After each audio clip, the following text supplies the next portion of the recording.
Hey everyone, how's it going? I'm Nate Schoemer, and you're watching my show on dog training. And in today's episode, we are going to be talking about how to teach our dog rules and boundaries using a tool known as leash pressure, as well as implementing the tone setting on a remote training collar.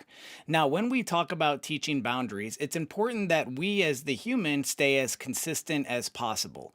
I was talking to someone the other day, and they were talking about having to be strict with their dogs, and I said, it's actually much better, in my opinion, if we focused on being strict on ourselves. Meaning, if we do put in certain rules, we have to make sure that we follow through with enforcing those rules. This is going to help us maintain as much consistency as possible. Remember, we've talked about this a few other times in some of the other live Q&As, and those that weren't here for those, in order to have a dog that's balanced, we need to make sure that they have a sense of predictability, a sense of control, certainty, social support, and belonging. And so by teaching certain rules and being consistent with it, we will help establish that within the relationship with our dog. How is the audio? Does it sound good? It says you fixed it. Okay, excellent. And I was a little late coming in today. The audio wasn't working. We had to close down and start back up, but here we are, and it seems like we're going pretty well. Some of the information I already talked about in the previous live Q&As, and I'm going to repeat a lot of it just in case someone is listening to this and they haven't heard the other episodes. So we'll cover some of the main details, and then we'll go over the big picture on how we start to teach boundaries. When I work with dogs, I like to have a systematic approach.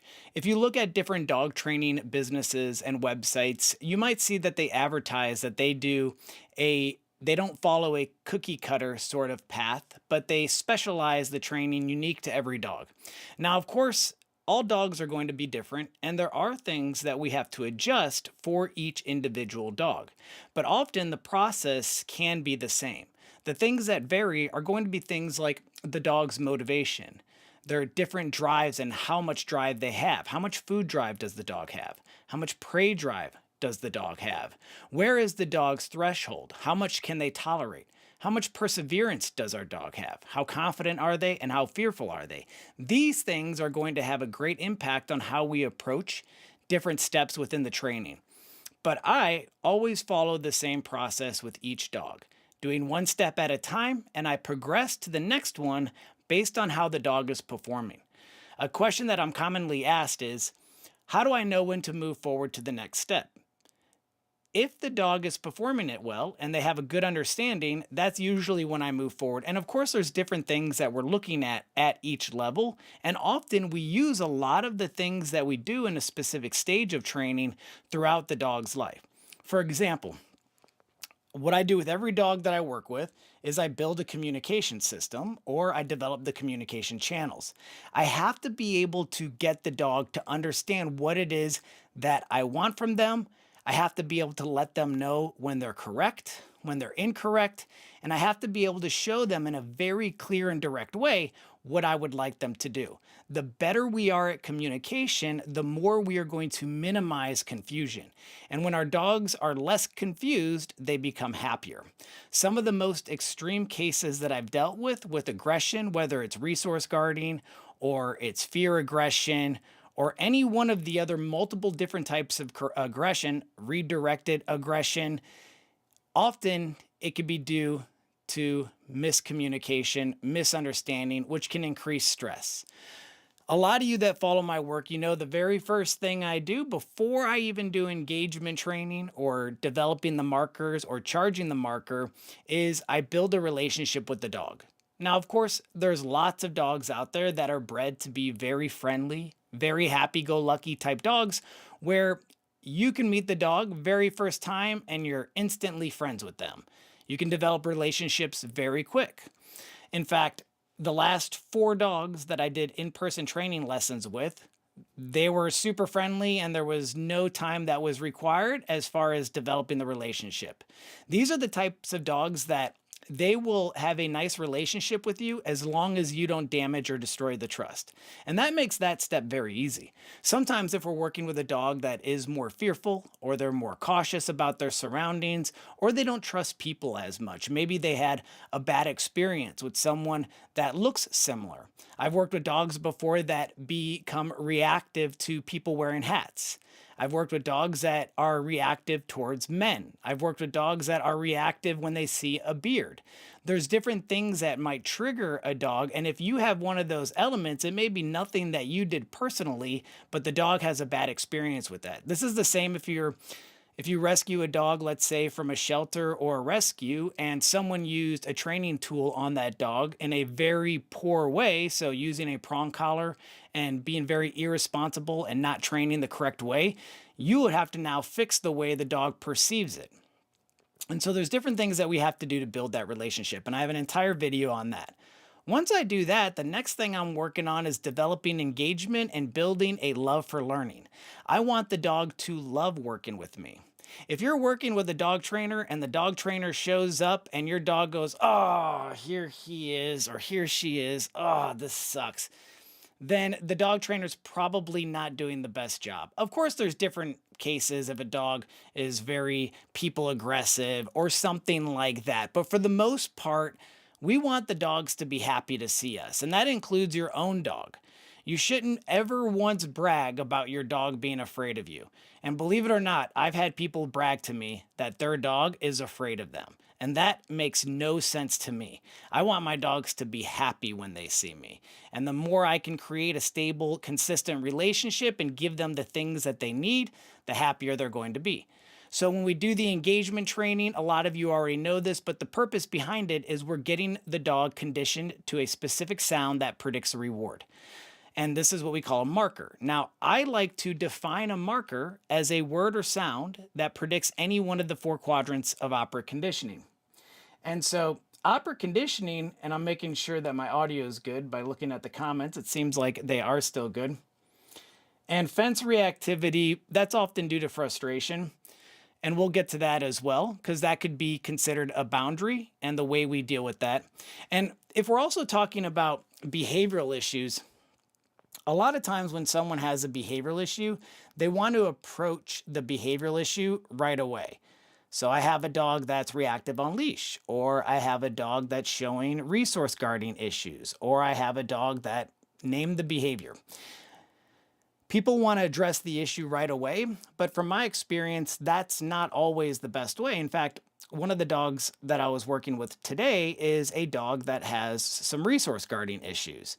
And today was the very first session, and we didn't do anything that directly related to that specific issue. I met the dog, I hung out with the dog, I built a quick relationship. It was a lab, so that was very easy. I started doing some basic luring and some engagement work. And again, I like to define a marker as a word or sound that predicts one of the four quadrants of operant conditioning. So when we start training a dog, we're using often a combination of classical and operant conditioning. Classical conditioning, I like to define as a pattern that the dog recognizes that they do not have control over. Meaning, if I say yes and I give my dog a treat, my dog doesn't control whether or not I give him a treat. My dog has just recognized this pattern. So then when I say yes, my dog gets excited in anticipation of the reward. And our dogs can be classically conditioned by all kinds of different things. It's very active within our dogs' lives. You grab the leash, you take your dog on a walk, your dog gets excited when you grab the leash because your dog likes going on a walk. You grab your dog's bag of food, your dog gets excited because that means you're going to feed your dog. And a classically conditioned response typically is an involuntary change of behavior. So when a dog salivates, they're not choosing to do that. That's an involuntary reaction to the stimulus that's predicting the pattern that ends up them getting food. And so they naturally will salivate. And we use this to help with our four quadrants of operant conditioning. Now, remember, we have behaviors that a dog will do, just like humans, to access something pleasant or prevent something unpleasant. And the nice thing is we can control most of the different motivational factors that influence our dogs' lives. And then we have the internal or intrinsic motivators. These are going to be the things that our dogs do because it feels good. Often, or also called a self-reinforcing behavior. You don't have to pay a kid to play video games. Playing video games is the reward. And this is something important to know when you're diagnosing a certain specific situation. If you have a dog that is acting out in a specific unwanted behavior and it's a self-reinforcing behavior, we usually can't stop it by implementing a form of negative punishment. And I've heard about this before where someone reaches out and they tell me that their dog is jumping up on the countertops in the kitchen, and they spoke with a trainer and the trainer told them to completely ignore the dog when the dog is jumping up on top of the kitchen table. That's a form of social pressure, and it'll teach the dog that jumping up causes the humans to ignore them, so the dog will stop doing it. Sounds great, but if the dog enjoys jumping up, that's not going to fix it. The dog's going to go, great, you're leaving me alone while I'm doing my favorite activity. This is another reason why you may have heard of the technique where if your dog jumps up on you, cross your arms, turn, and ignore your dog. This will work on some dogs if your timing's good and the dog wants your attention and jumping up makes your attention go away. But if jumping up is fun for the dog, you can ignore the dog all you want and the behavior is not going to go away. So we have to understand what's motivating our dog, and then what can we do to manipulate or guide our dog to the behaviors that we prefer. And when we first start out, all the behaviors we're getting our dogs to do, we're using the 4 quadrants of operant conditioning. I want the dog to sit. I offer him food, the dog sits, I give him a piece of food. Positive reinforcement. I added something after the behavior that reinforces it. So now it's a stronger behavior. I want the dog to go into a down, so maybe I cue the dog with the leash, dog lays down, I give the dog a reward, I use a negative reinforcement and positive reinforcement. The dog breaks the position before I give him the treat, so I go, now you don't get the treat. Negative punishment. The dog understands the rules, has learned the boundaries, and violates the rule, and I give the dog a leash pop or a stim on a remote training collar. Positive punishment. But we have to know when is it okay and when is it fair to add positive punishment. If we think about the different types of training when it comes to working with dogs, the 4 main types that most people have heard of, or at least have an idea of, is alpha dominance theory. So that is your Cesar Millan type dog training. We have traditional style dog training. We have balanced training, and we have pure positive. Pure positive, there are variations for each one too. So there's some pure positive trainers that will only use 2 out of the 4 quadrants of operant conditioning. So they will use positive reinforcement and negative punishment. They'll give the dog rewards when the dog does what they want, and they will withhold rewards or take things away as a form of punishment. I'm not going to pet you because you jumped up on me. I'm not going to give you the treat because you broke the position. Some pure positive dog trainers will use negative reinforcement as well, a version of it. There's different types. But all pure positive trainers claim to avoid any type of positive punishment. Now, you can have a really well-trained and obedient dog if you master 3 out of the 4 quadrants of operant conditioning. If you are really good at using positive and negative reinforcement and negative punishment, you can have a very, very obedient and very well-trained dog. If you want full reliability, or at least the best level of reliability that we can get with a dog, a balanced trainer like myself would say you probably need to use positive punishment to get that maximum level of reliability that you can get with that dog. But we have to be careful when we use punishment, because if we use punishment, positive punishment specifically, the wrong way, we can create more issues. And if you haven't heard me talk about the 4 quadrants before, easy way to remember: positive means adding, negative means taking away. Both the positive and the negative happen after the behavior. Punishment is preventing the repeat. Reinforcement is encouraging the repeat. So negative reinforcement is not bad. Almost every time I do a lesson, and it's an in-person lesson, I ask the person, can you give me an example of negative reinforcement? And they'll usually say something like yelling at the dog, correcting the dog with the leash, or something like that. More often than not, people think negative reinforcement is positive punishment. These are often mixed up and often confused. Negative reinforcement, something unpleasant is turned on, And when the behavior is, when the subject complies to whatever is the targeted behavior, then that unpleasant stimulus, whatever it is, goes away. So a good human analogy is you get in your car, it starts to beep, you buckle your seatbelt, the beeping goes away. Dogs can use negative reinforcement on us to get behaviors.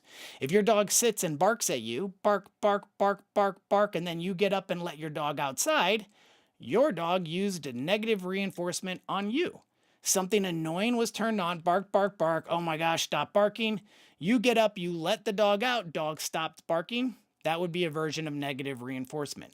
Often people say you're rewarding the dog for an unwanted behavior, which is true, but they are also using negative reinforcement. They don't know it in their head. They're not thinking that, but that's what they're doing. And most people use all four quadrants quite a bit throughout their lives. They just don't know that this is called that or that's called this. They just know, like, if you ask most people, what's a punishment? Give me an example of a punishment. If you have kids and you're going to punish them, what's an example? They're grounded and they go to their room. Okay, negative punishment. They don't get to go to Six Flags because they got bad grades. Negative punishment. So there's different ways that people use these things without knowing. And the way that I like to do it is I start with positive reinforcement. I like to teach all behaviors with positive reinforcement. I want to be able to get the dog to sit, to lay down, to come to me. And I can use different techniques for this. I can use luring, which we talked about the other day. I can capture behaviors. I can use free shaping, assisted shaping. There's lots of different ways to get our dogs to do specific behaviors with positive reinforcement. Now, the argument for only using positive reinforcement is that it's limited by how much the dog wants the reward. If I'm offering up my dog a reward and my dog is not interested in that reward, then it's not very valuable. It's not going to work to get the dog to do the behavior. So the reward has to be valuable enough that the dog is willing to do the behavior to get the reward. So that's the limitation to reward-based or just purely using positive reinforcement. And this is why we start to use negative reinforcement, because negative reinforcement tells the dog, you have no choice. You have to do this behavior. And once you do this behavior, the pressure will be turned off and I'll give you a reward. So often when we're using negative reinforcement, especially in the beginning when we're teaching it, we're using positive reinforcement to teach it. Like I said, I like to teach everything using positive reinforcement. So even when I start to teach a dog the concept of leash pressure, I'm using negative reinforcement. Now, YouTube ads and live streams, yeah, well, I mean, it kind of is what it is. If you become a YouTube premium, those will go away. So if I take this leash and I pull on the leash without this dog having any prior training, the most common response we're going to get is the dog is going to start to pull back and resist the pressure. This is known as an opposition reflex. People often call it a classical opposition reflex. So if I pull on the leash and the dog pulls back and I give in to that, the dog just learned that if I want this pressure to go away, I pull away from it. But we don't want the dog to do that. We want the dog to pull towards it, or not pull, but rather follow the leash. So the way that I do that, and this is how I like to think about it when I'm teaching my dog leash pressure, I'm presenting the dog a problem. I'm saying, here's a problem. Can you figure out the solution? And when we think about negative reinforcement, there's all kinds of wrong answers that the dog can provide, and there's one correct answer. If I lift up on this leash and I want this dog to know that turning off this pressure, the dog has to sit down and then I'll turn off the pressure. If I don't tell the dog that and I turn on the pressure and the dog doesn't think to sit, the dog might bite at the leash, the dog might resist, the dog might get frustrated. There might be all kinds of things the dog tries to do till eventually the dog sits and it gets turned off. But if we do it that way, that could be a mildly to very stressful situation depending on the dog. So if I'm going to take a leash and I want the dog to walk forward, before I ever do that, I have to have some way that I can get the dog to walk forward without the leash. If I'm going to lift up and I want the dog to sit, before I ever do that, I want to have a way to get the dog to sit without the leash. If I want to use the leash and guide the dog to lay down, before I ever do that, I have to have a way to guide the dog into the down position. Often when we use human thinking or putting ourselves in the position of the dog, it starts to make things way more clear and easy for us to understand. Remember, our dogs don't hear words like we do. They hear certain sounds, and we can use sounds and our body language to communicate what we want. But there's certain ways we do it to make things as clear as possible. One of the things I talked about in a different video was the way that we talk. There's something known as learned irrelevance. If this was an actual dog and I'm talking this entire time, none of this is relevant to this dog. It doesn't matter. I'm talking to the camera, or even if someone was in the room and we're talking back and forth, or if I'm on the phone. So our dogs ignore most of the things that we say. It's not relevant to them. And this is known as learned irrelevance. So when I'm going to communicate, I want to make sure it's very clear and distinct to the dog, so the dog can recognize it and see that it's different and focus on it, and we can use that to communicate more effectively. So let's say I want a dog to know what a command is. To me, I consider a command the same thing as a question. I'm asking the dog, do you know what to do when I say sit? The dog goes, I don't know what to do. So I lure the dog into the position. I ask the question, then I provide the answer. With leash pressure, I provide the problem, then I give the dog the solution. And this is why we need to have luring done first. And the order that we do this, often what we're trying to teach the dog is what comes first in the sequence. Meaning, if I take the dog and I want the dog to know that lifting up on the leash is a cue to get the dog to sit, I lift up on the leash first, then I lure the dog into the sit, the dog sits, and I turn off the pressure. In fact, I can show you really quick what this looks like in real time. So I'm going to pull up one of my older videos on leash pressure. Because leash pressure, when we do it the right way, it's a very powerful tool. And it's a tool that I use with every single dog that I train. It just makes training so much easier. Clear communication is one of the... So I just pulled up a video, and I'm going to try to switch over so everyone can see it. Okay, I hope you all can see this video. The most important aspects when it comes to training a dog. Last week we behind my back. Okay. That has the treat. Now I'm going to turn down the volume. So what we're looking at right here, right there, I was demonstrating, if you saw, so I was doing it at the exact same time. I was demonstrating the wrong way to do it. This is known as overshadowing. See how I lift and I use the leash at the exact same time. If I do that, the dog is probably going to focus on the food and they're not going to focus on the leash. So we want to make sure we present the pressure on the leash first, and then we give the dog the solution to the answer, or the solution rather to the problem. This mistake of moving the leash the same time you're luring with the food, then your dog's not going to learn the leash pressure. And of course, we're trying to teach the leash pressure. I don't know so if we're you can hear the audio. So we're going to start to slowly lift up. There's the pressure. So here we go. There's the pressure. Little... So, and also notice it's not so hard that we're choking the dog or we're making the dog really uncomfortable. It's a cue, it's a signal that we want them to do something very specific. So right now, I just presented the problem to the dog, and now to feel it, then we're going to help with the food. I give the dog the answer. So that's what we're doing when we're doing leash pressure. We're presenting a problem, then we give the dog the solution. And our dogs are very good at recognizing patterns. So when I do it that way, after a few reps, if your timing is good, you'll get it to the point where your dog starts to do the behavior before you give them the answer. And in fact, if you watch my course that I have on Sit, Stay, Learn, I demonstrate the goal that I try to do with dogs that I have a significant amount of time to train with, my personal dogs, or if I'm training a service dog and I'm working with that dog quite a bit, or if I'm working with a client and they're doing lots of lessons or a package or something like that.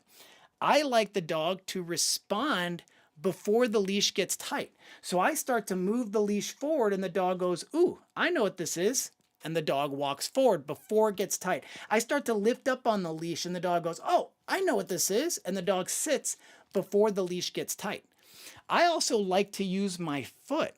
I saw a video by another trainer, a pure positive trainer, and he said, we never take the leash and step on it and force the dog into the position. This will never teach the dog anything. And I want to sit down with this trainer and say, you just don't understand leash pressure.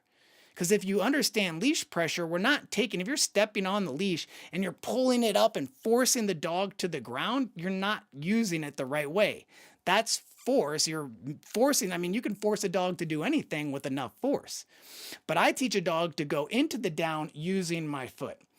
And let me see, I think I even demonstrated in this video. So I'm going to go back over. Yeah, I do. I demonstrated. So this is really good.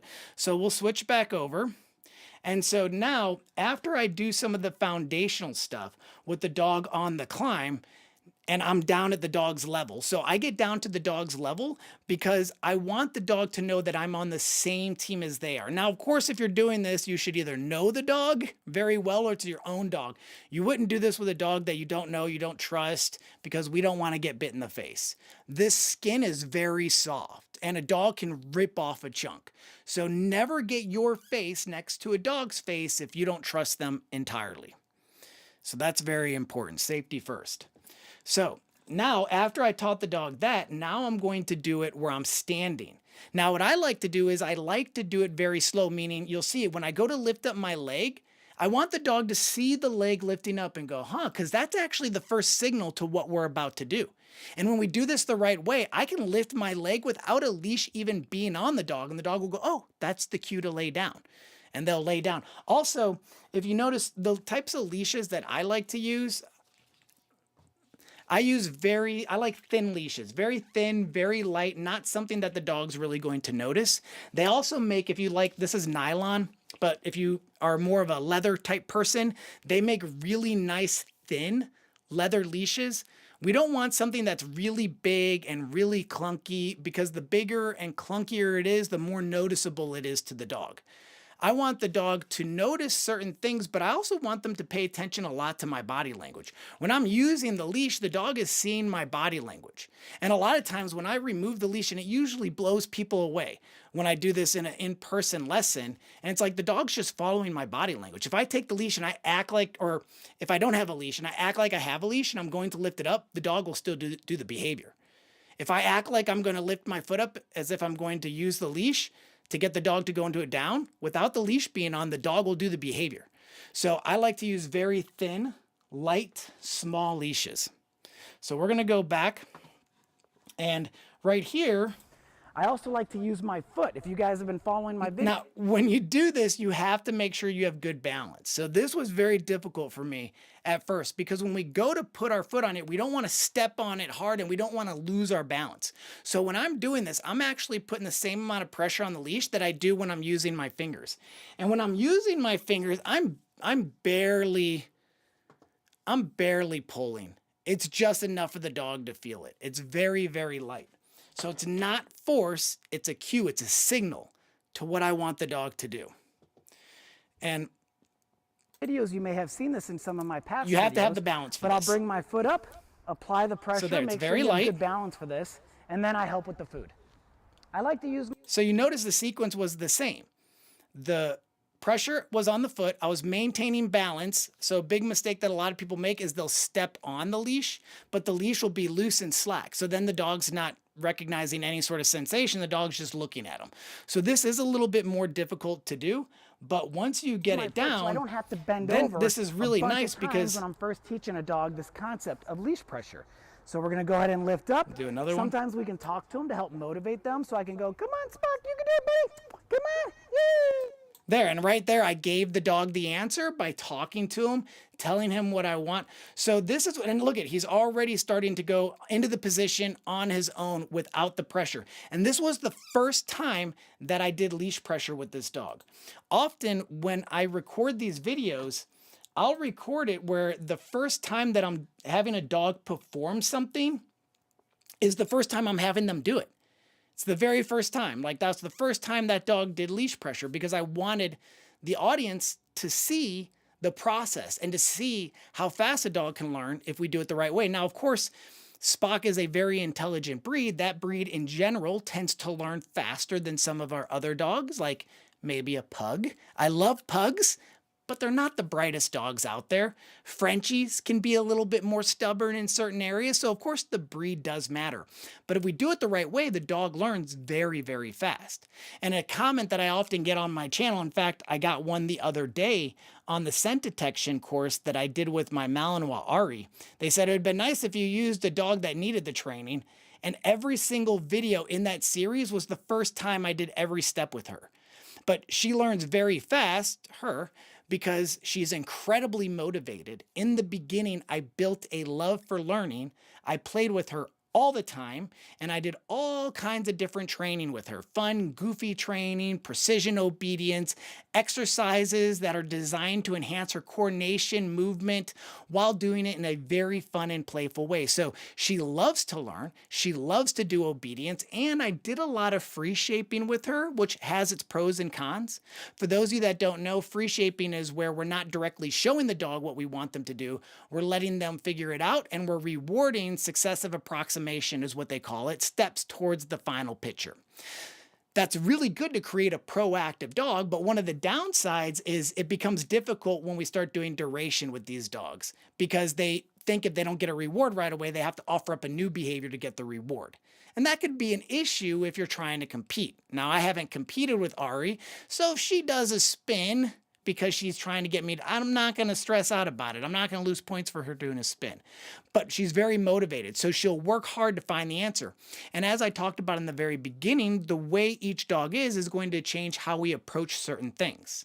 So let's really quick go back to the video. And I'm going to use this as an example to how dogs are going to be different at different stages in the training. And this is important if you have a dog that maybe isn't that easy to train. There are difficulty levels with dogs. You can get a dog that on a scale of 1 to 10, 10 being the most difficult, 1 being the easiest. There are lots of dogs out there that are up at the higher end, 8, 9, 10. They're just harder dogs to train, harder dogs to work with, and also, of course, depending on your experience level. I'll give you another quick example. There's a common way that people will evaluate puppies. And one of the techniques is you hold the puppy like a baby. You cradle the puppy, and if the puppy relaxes and sits there nice and calm, then it's supposed to mean that they're more compliant. But if I hold a dog like this and the dog starts to squirm and fight and they're biting, oh, that's going to be a less compliant dog. That's at least the idea. It's a very generalized look at it, and I don't think it's 100% accurate, because this just falls more in line with motivation. But the reason behind it, if I am going to give a dog to a brand new, never before had a dog owner, if I give them the dog that just sits there really relaxed and chilled, that's probably going to be an easier dog. The dog that's squirming and very high in energy and doesn't like to be held, that's exactly how Ari was. When I did that test to her, she tried biting my face. She was like, rawr, and she was all over the place. And based on that evaluation test, oh, this dog's not going to be good. But she was great because I worked with her a lot. Or a dog like Maverick. Maverick, my German Shepherd, for a new dog owner, that he would be very difficult. But he's great for what I want, because I wanted the high energy, the motivation. He's like a Malinois, a German Shepherd's body. He's exactly what I wanted. But for someone new, that dog could be more difficult. And then, of course, fear can make things difficult. Aggression can make things more difficult. And so some people are also going to get those dogs that self-train. They're a 1 out of 10 on difficulty. They're not difficult at all. They're very, very easy. So that's going to change how we do different steps. If you have a dog that loves food, loves toys, loves being around you, loves being around people, has no fear issues, is very confident, that dog is a breeze to train, effortless. And the reason why I want to bring up the video is this right here. You can probably see it. The dog's on a little elevated climb bed. I teach this elevated position, not specifically this bed, but any climb bed, to every dog that I train. It's one of the first things I start showing a dog. Now, you may have some dogs where you try to get them to go onto the platform, and the very, very first time, the dog is avoiding it. They're doing everything they can. So if this is the platform, I'm trying to get the dog on, and the dog's going around it, not trying to step on it. The dog's stepping. They're doing everything to avoid it. That dog, I may have to do a form of assisted shaping. The dog gets one paw on, I'm going to mark and reward that. Then the dog gets two paws on, I'm going to reward that. Then the dog gets three, or finally the dog gets on it on its entirety. Now I'm going to reward that. So that dog, I had to give more rewards to get a single behavior. Where a more confident dog might jump on it right away and I can give them the treat. So our dogs are going to learn at different levels. And the purpose of that was to show you what I want a dog to really understand when I'm using a leash to signal a behavior. Because this, when we get our dogs to understand the concept of leash pressure, and I often don't like that it's called leash pressure, and the reason why is people are very literal with words. If you tell someone leash pressure, they think that you are always using pressure. I prefer a leash cue. I want the dog to understand that it's a signal to do something very specific. Now, we have a lot of great comments coming in. Someone said, geez, I started with that type of dog. I want to see if anyone has any questions so far specific on what we're talking about, because I'm about to start talking about how I use the leash and leash pressure within my training to make rules and boundaries very, very reliable without even having to add positive punishment. Now, again, we can use positive punishment to get that final step of reliability, but it's not completely necessary. And I also mentioned this for those of you that know who Michael Ellis is. He's my all-time favorite trainer. I sent him a message the other day and he confirmed that he is going to come on my channel. So I will be doing an interview with the legendary Michael Ellis. And if this name is new to you and you never heard it before, look him up. Because if you ever want to see the true GOAT in dog training, greatest of all time, in my opinion, it's Michael Ellis. So I'm excited that he's going to be coming on. Okay, let's see if we have any questions. And I'm looking at some of the new stuff that's coming on. Getting down to our dog's level improves eye contact and deepens bond. Absolutely. And that's coming from a trainer. No surprise there. You had a German Shepherd for about 8 weeks, and he's now about 24 weeks. He's doing great in all other areas of training, but he just can't stop himself from running out of the cage. This is going to work with that. So the boundaries works with running out of the cage. I can't believe this is free. Thanks, Bill. I appreciate that. Always appreciate your support, brother. I'm following your scent detection with my Weimaraner, coming along great. We're on day 2, and he's showing great skills. But I think every parent says that. Thanks for all your, I appreciate that. And scent detection work is really great for dogs. Even if you have no end goal, you're not trying to train a narcotics or bomb detection or a diabetic alert or anything like that. You're just doing it for the dog. It's really great to do. So if you haven't done any sort of scent work with your dog, I do recommend checking out the free scent course that I have. I stopped when I was still doing the blocks to hide the odor, and you'll know if you watch that course. But to progress outside of that, then what you would do is, in fact, I'll pull it up real quick so you can see what I'm talking about.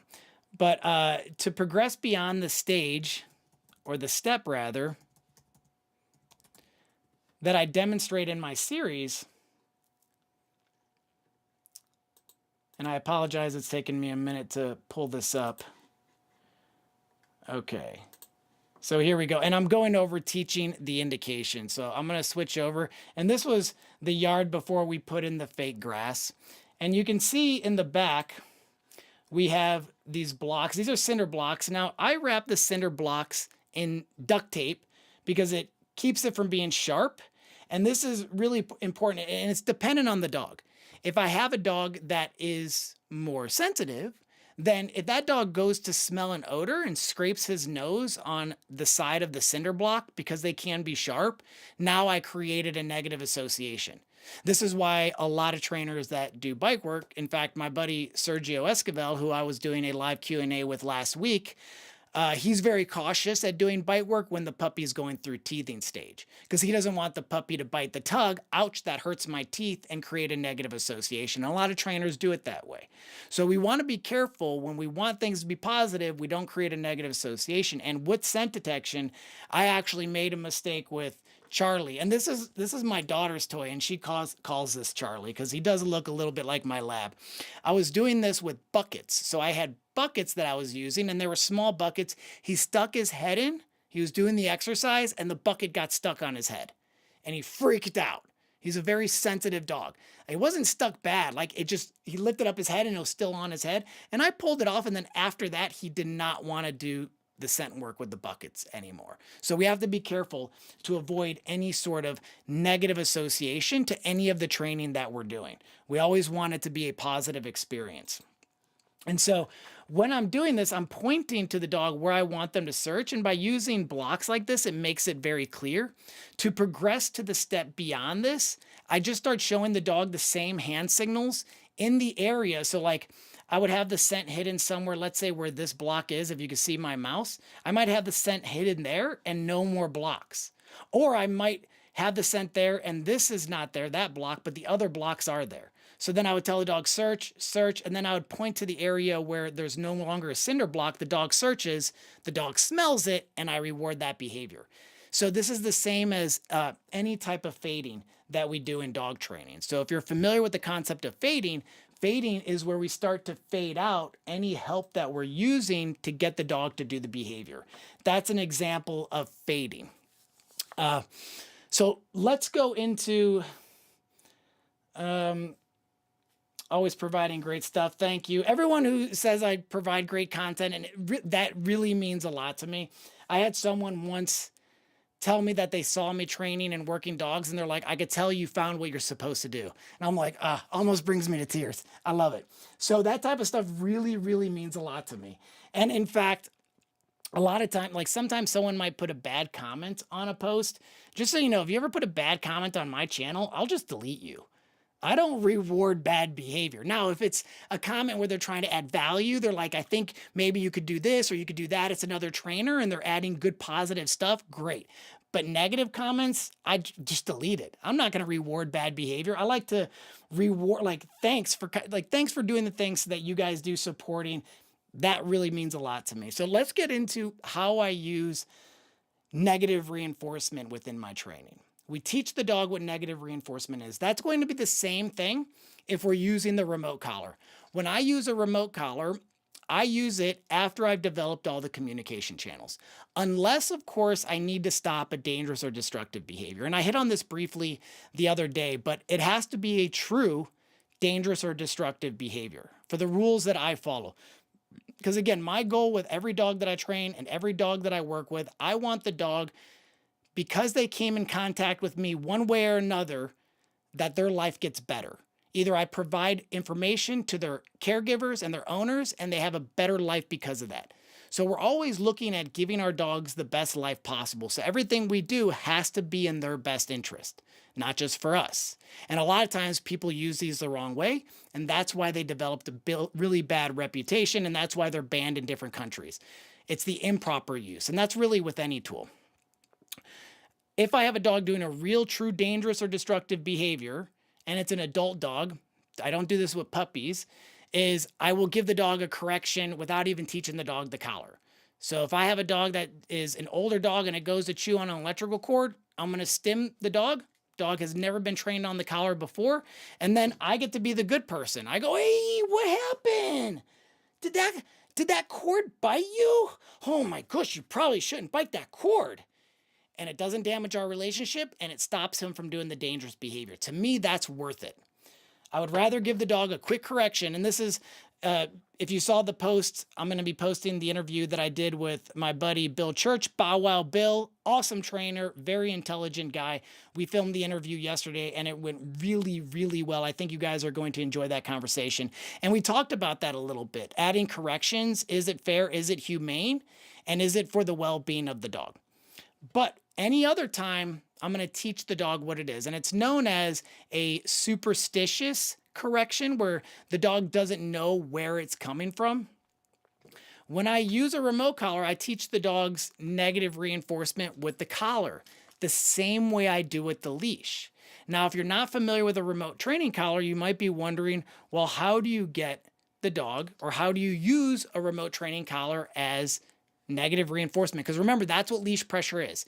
Now, let me know real quick Yeah, e-collar used wrong in the beginning or in any way can be really, really terrible. And someone was asking, why was I using the cinder block versus other types of containers? That's a good question. I like the cinder block because that's what I first learned on. So we often attach to things we initially learn on, but I like that they don't move very easily. So other containers sometimes move, the dogs can slide them around, and a cinder block is heavy, and because of that, the dogs aren't going to be able to move them. Only I'm able to move it, and that's something I really like about the cinder block. Let me know if you hear this sound, because I did a Zoom lesson with someone and they said they couldn't hear it. So let me know if you guys can hear this. If you hear that tone, let me know. Give me a thumbs up, and I'm looking at the comments right now, or tell me if you don't hear it. So if you see the light, it's making the tone sound. I can hear it. Okay, cool. Excellent. So when I teach a dog the tone, the way that I do it, if you look at the collar, I'm going to hold it right up so you can see. Right now it's set on 15. Now these collars, they go all the way up to 100 and all the way down to 0. So if I have it on 0, there's no stim. When I'm teaching a dog how to respond to the tone, I put the collar on 0, so there's no accidental stim. Because this has what they call Pavlovian conditioning, which is classical conditioning. And the way this tone setting works, if I have it on a 15 and I press this down, so if I'm the dog and I got it on my neck and I press this down, now it's shocking me. So I can feel the shock right now, and it's like a muscle stimulator. It twitches the neck a little bit, and it's on a low number, 15. On your neck, you can feel it fine. And it's still shocking me because I'm still holding it down. The moment I release is when it stops. So when I press this, no shock, there's the shock. And you can see it actually twitches my neck a little bit.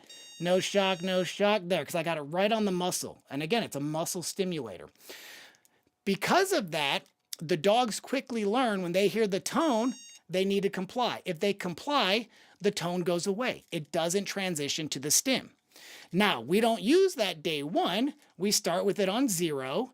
So if it does get to the shock, nothing. I don't feel anything. So I'm not feeling the actual stim. And what I usually do when I'm first teaching the tone is I'll press and release. Now, you remember what I said? If I want a dog to know leash pressure, I turn on the pressure first. The dog feels the pressure. What's that? And then I give the dog the answer. If you've never been in my car, you've never been in a car before. This is the analogy for how I teach the tone. If you've never been in the car ever in your life and you get in my car for the very first time and you don't know about a seatbelt and you sit down and it starts to beep. And you're like, what's that beeping noise? And I go, hey, figure it out. And you're like, what the heck?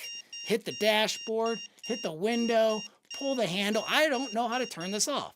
But if I said, hey, just put your seatbelt on, and you grab the seatbelt and you plug it in and the beeping stops, great. That's not stressful because I gave you the solution to the problem. And remember, negative reinforcement, there's all kinds of wrong answers. There's one answer. And in that situation, it's buckling the seatbelt. Now, the difference between our dogs and us, a lot of cars, the beeping stops when we buckle it. When I train dogs, the beeping stops when they reach for the seatbelt. So the moment they make the decision, that's when I stop. And I usually like to start, the same way a lot of trainers do low-level stim. So if you watch the interview that I did with Larry Crone, excellent dog trainer, he likes to use low-level stim as negative reinforcement. Now, if I have this on 5, and I'm going to put this again on my neck because I like to see what it feels like. And if you ever use a collar, you should feel it on yourself. So I'm going to do the shock. And I can't even really feel 5. So I feel it at about 8 is where I feel. And right now I can feel it. Doesn't hurt. I'm just like, okay, what is that? And so trainers that use low-level stim is they'll press it. Dog's like, huh? They'll tell the dog what to do, and then they release it. So dog, there's that feeling again. Come to me, puppy. Oh, it stops. There's that feeling. Huh? What's that feeling? Come to me, puppy. Oh, okay. And it stops. So we make for me, it's the tone. For trainers that use low-level stim, we're doing the exact same thing. It is identical. We show the dog the cue for the behavior. In this case, either low-level stim or it's the tone. Then we show the dog what we want them to do. And I'm doing this because a lot of times we'll do it with a basic recall. It's a great way to do it. You have a flexi leash. I usually do this where the flexi is on a harness. So the dog has a harness on and the dog's running around cruising. I press the tone, dog's like, huh? I pull the flexi leash a little bit. So you press the button to lock it and I pull it. The dog turns. I go, yay! I release that and I release the tone. And I do this over and over again until I press the tone and the dog comes cruising over. Now, once my dog knows all the rules, I start to replace all my leash pressure with the tone. And then you can start using it in replacement of the leash pressure. And it's very great. And it makes living with a dog super easy. And it gives you and your dog ultimate freedom. It's really nice. So now we're going to talk about how we use negative reinforcement within our training system. This unlocks what I like to call teachable moments. So teachable moment is how I teach boundaries, any type of boundary. Don't run out of your crate. Someone was asking about that earlier. Don't jump out of the car until I release you.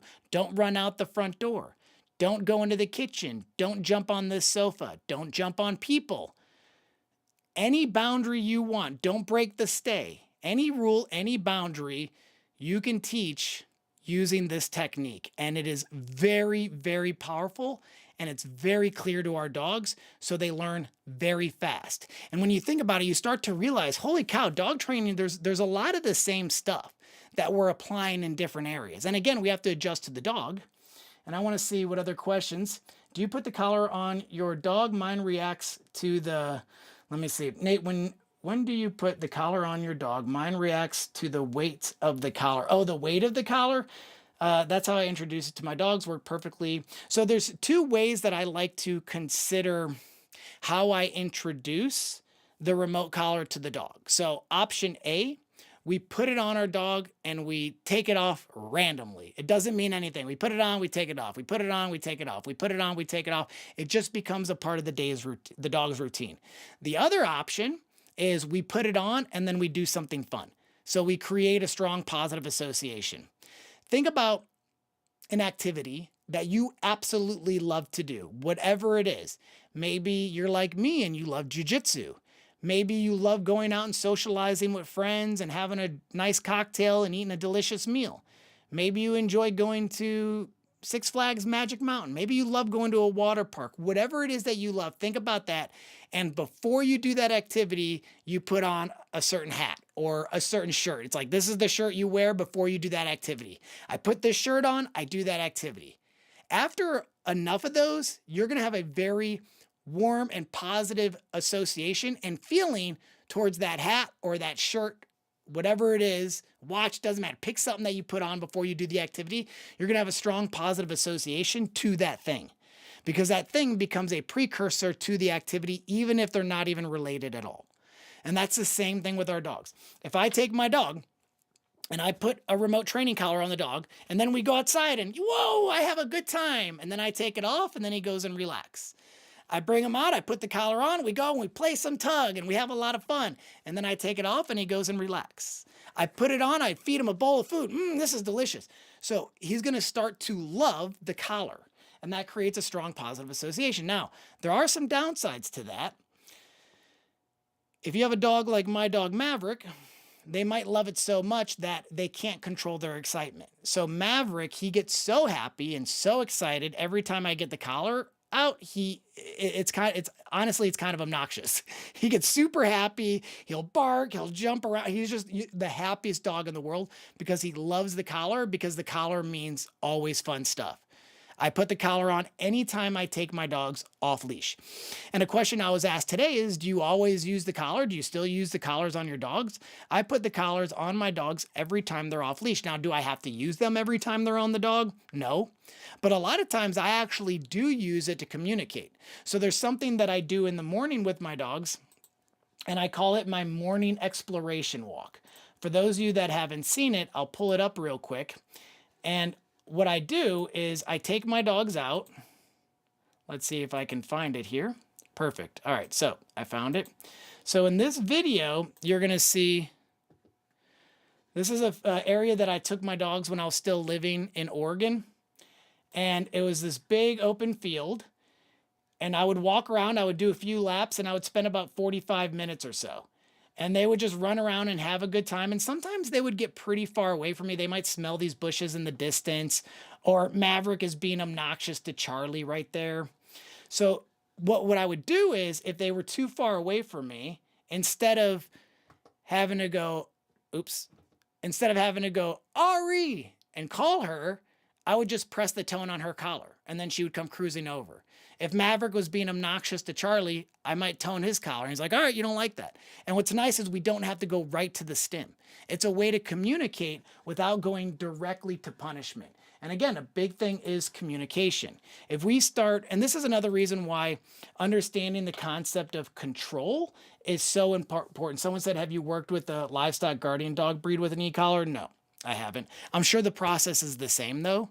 Livestock guardian dogs are also bred to, like, they're one of the types of dogs. And again, I don't have experience training a bunch of livestock dogs, but different things that I've read about or seen, they almost self-train. You put them in the environment and they learn on their own. I'm trying to think of the dog trainer, Patricia McConnell, I think is her name, and I think she worked with a lot of livestock dog breeds, and she mentions it in her book. I think if I'm remembering it correctly, I think she's the one that wrote The Other End of the Leash, which is a good book. There's a lot of good information. I don't agree with everything in the book, but overall it's really good, and she understands the science behind dogs. Another really great book that she has is A Love for a Dog, or Love of a Dog, or something like that. And that's a really excellent book. And she talks about that quite a bit. But yeah, I can't say, because I haven't myself trained a bunch of livestock dogs, but dogs learn in the same way. So again, the process is often going to be very similar. So now let's imagine we have the dog, and this dog knows the markers. So if I say yes, this dog gets excited. If I say, well, I'm jumping ahead of myself. So remember, a marker predicts one of the 4 quadrants of operant conditioning. When the dog's classically conditioned, we see a change of behavior. I say yes, the dog opens their mouth or salivates, gets excited. That classically conditioned response, Pavlovian conditioning, is an involuntary response. The dog doesn't go, ooh, I want to salivate. If I use a shock collar on a dog, no stim, no stim, no stim. Eventually you say no, and your dog will do a muscle twitch even if you didn't press the button. That's an involuntary response. The dog's not trying to trick you, and I've heard trainers do that. The dog does a little twitch and they're like, I didn't even shock you. You quit, yeah, you BSing or whatever. It's like, no, that was an involuntary response. We know they're classically conditioned because of that involuntary response. Now, I have a marker for my dogs that predict negative reinforcement. So when I say wrong, which if you're the type of person that naturally uses more of a harsh tone with certain words, meaning if you say no like this, no, if that comes natural to you, or you say wrong like wrong, if that's natural to you, I suggest changing your markers to goofy words. Make them silly to where you can't even be mad when you say the word. One of my favorite ones for negative reinforcement is oopsie poopsie. Try to say oopsie poopsie out of anger. It's going to make you laugh. I'm an advocate of not using any sort of aggression towards our dogs. I don't like showing my dog that I'm mad, angry, upset, none of that. I don't believe that that helps with the learning process. If I'm mad or upset at my dog is focused on the threat, and they're not focused on learning what I'm trying to teach them. I'm trying to teach them. I'm not trying to scare them. So people say it all the time. You got to say the command with authority. Sit. It's like, no, you don't. You can go down. And if you know how to train, your dog will go into the down. You can be the real dog whisperer. We don't have to yell at our dog. So if you have a tendency to do that, pick a word that's going to make you giggle. It's going to lighten the mood and it's going to make it fun. I use the word wrong. And again, every time I say this, I'm like, I need to change it, because people often think about our dictionary definition and that's how they apply it. So they go, oh, wrong. Wrong means the dog's wrong. So anytime the dog's wrong, I'm going to tell them that they're wrong. And we start making mistakes because of that. One of the most common, and I mentioned this before in my other video, if I tell a dog down and the dog goes, I'm not going to do it, and I say wrong, and I make him do it, then I'm teaching the dog that the command is down wrong. Down wrong, down wrong, down wrong. So we don't do that. I only use the word wrong when I'm being reactive to the dog, meaning the dog has done something and I'm reacting to that behavior. And this is what I meant by being strict on ourselves. So if I'm working with my dog and I created a rule where I said, this dog is not allowed into the office space, then every time the dog steps in, I have to reinforce that. That's on me. And also remember, a big part of a dog being happy is a sense of control. They control us. If my dog steps in and I go, wrong, and I walk to my dog and I guide my dog out of the room, good dog. If I do that every time he steps in, he's going to start to realize that he controls me. I am responding based on what he's doing. Oh, look at this. I step in and my human tells me to leave the room. Watch, here we go. Wrong. And then I do it. I want the dog to be able to predict that. I want them to know what's going to happen. And it's my responsibility to follow through with it every single time. So I use wrong when I'm reacting to the dog and I'm showing them the preferred behavior. It's a signal for negative reinforcement. It's not a punishment. And this is the same with anything. And I demonstrated all these last time, but this is the main talking point of this. The dog jumps up on me. Wrong. I guide the dog off. Good dog. Dog jumps up. Wrong. I guide the dog off. Good dog. Dog enters the room. Wrong. I guide the dog out. Good dog. The dog breaks his stay. Wrong. I guide the dog back. Good dog. The dog flies out of the kennel. Wrong. I put the dog back in the kennel. So I'm doing the same thing every single time. And there's a reason why I use wrong. So someone said, okay, so I can change a command name without having to worry about confusion. Yes, as long as you do the same pattern. Meaning, if I tell a dog down, and then I cue them into the down. If pointing to the ground is the answer to the question. So remember, command is a question. Down is a question. Do you know what to do when I say down? This is what you do.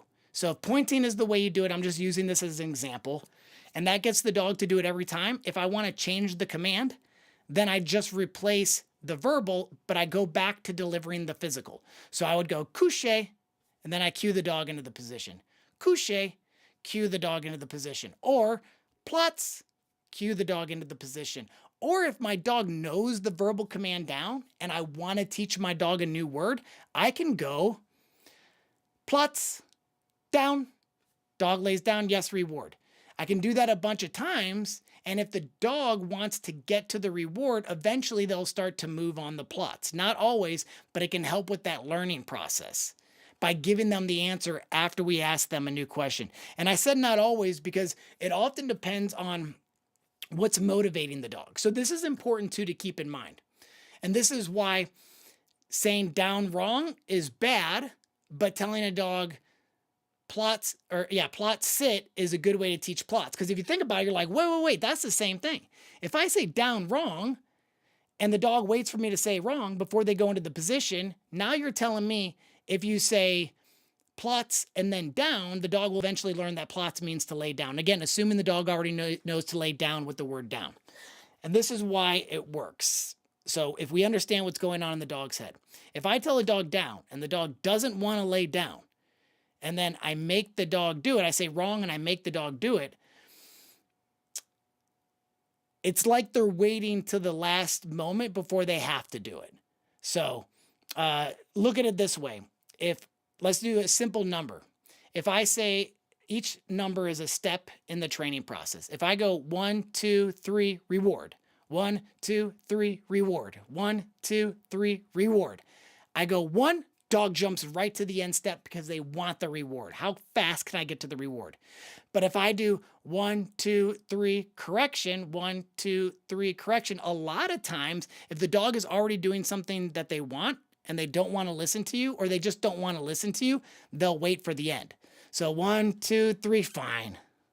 They won't jump to it. So motivation is going to determine when they respond to it. And a lot of times if someone's saying down, wrong, and then making the dog do it, it's because the dog's not motivated. But if I have a dog that's invested in me, we've done engagement, and I say down and the dog lays down and I use a termination marker and the dog jumps up and gets a reward and it's fun and the dog wants to learn, then when I say plots down, the dog will go down on the plots. I hope that makes sense the way that I explained it. So there are the teachable moments, and a common question that people ask is, In all those situations, number one, we're not punishing the dog. Let's keep that very clear.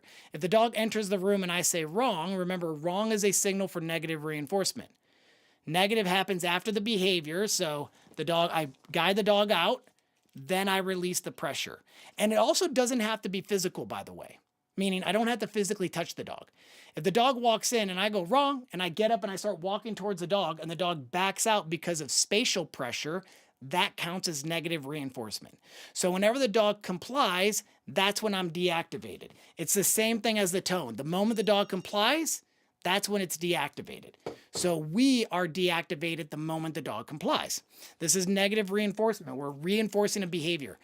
On all those examples that I gave you, we did not once punish the dog. When the dog jumped up, wrong, and I guide the dog off, not a punishment.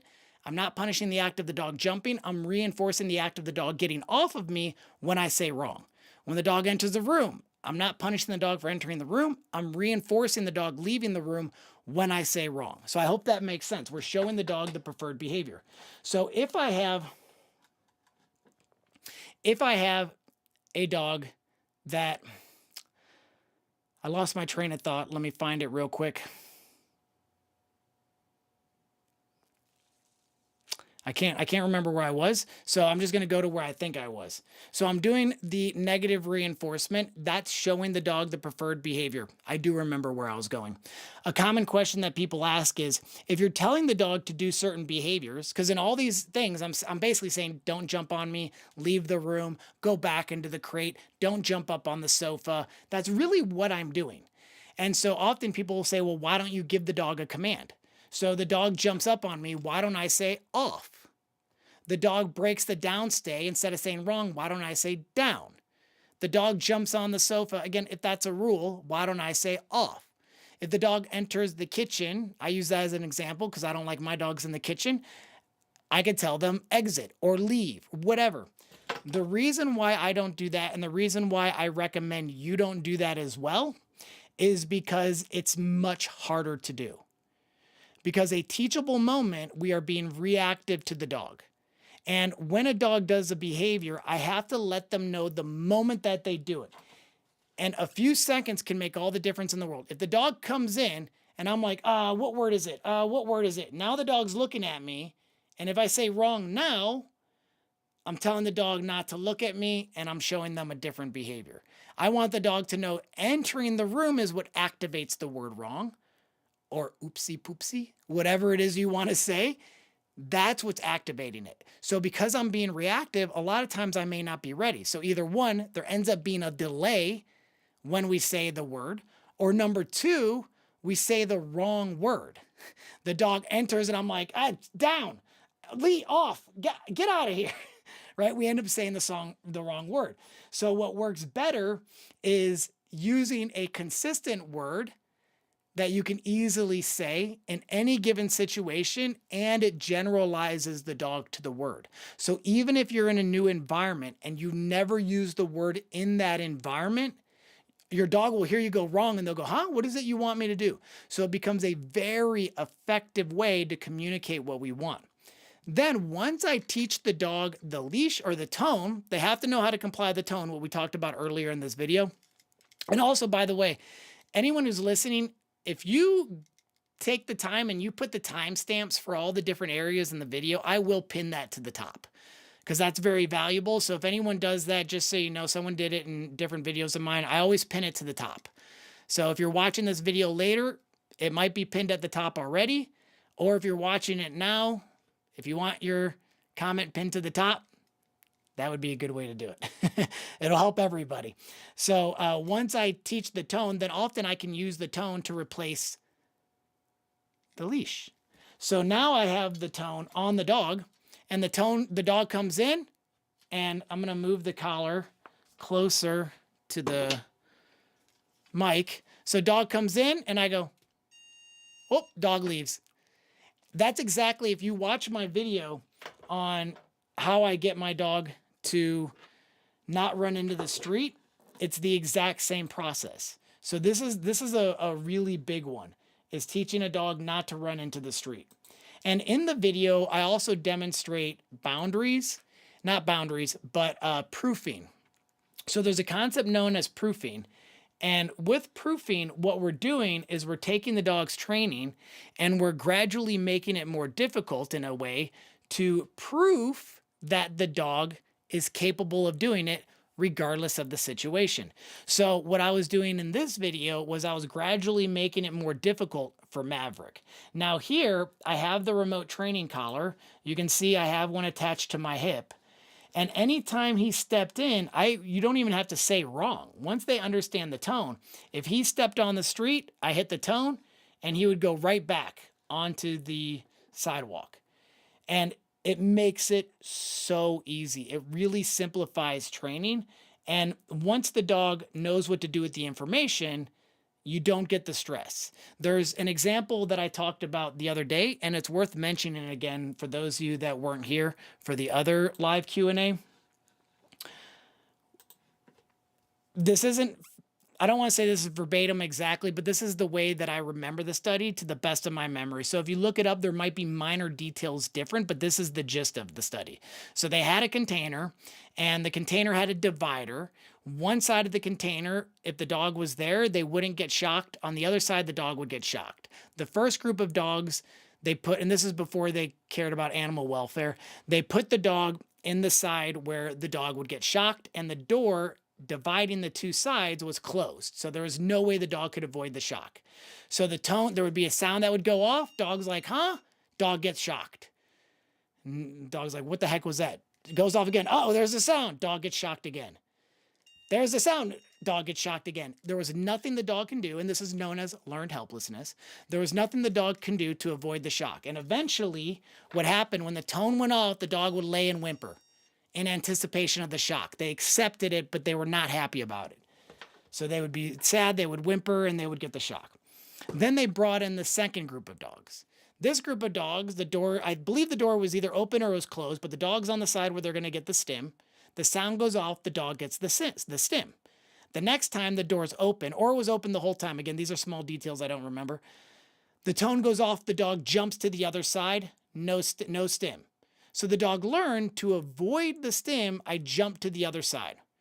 They did that with another group of dogs. Now, they brought back the first group. This time, the door in the center was open, and they had the tone go off. And now you might think, oh, the dog's going to try to jump over to the other side. But no, the dog didn't. It laid there and whimpered. It accepted the stim, even though it now had an opportunity to escape it. So it did not believe that it could escape it. It developed learned helplessness. They brought the other group of dogs back in. The door was open. The tone went off. All the dogs jumped to the other side. No stress associated anymore, because now they know how to escape it. So this is something that's very important with any sort of force or correction that we use. Our dogs have to understand how to prevent it and how to stop it when it happens. If our dogs don't understand these simple things, they don't know what caused it, they don't know how to prevent it, they don't know how to stop it when it happens, we get aggression. And there was a really, I actually want to pull this up, because I've mentioned this dog a bunch of times, and I mention it because it's the only aggressive dog case that I have documented. I wish I documented more.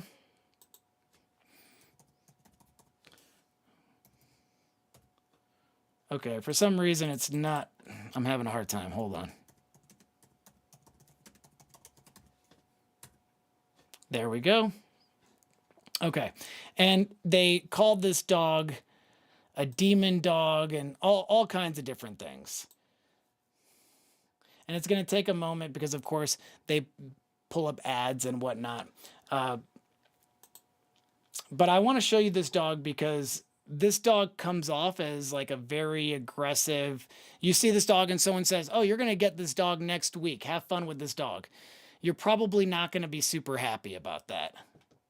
Okay, here we go. Story we brought you yesterday. Frankie the Pooch attacks everyone who gets close to him, but the biggest reaction was from Frankie herself. Rather, it's a she, not a he, who looked like she wanted to eat the TV. Devil Dog is very upset, and she does not like how she's being portrayed on Inside Edition. Frankie the Bull Terrier growled at the TV as she watched the less than flattering story on how she's terrorized her owner.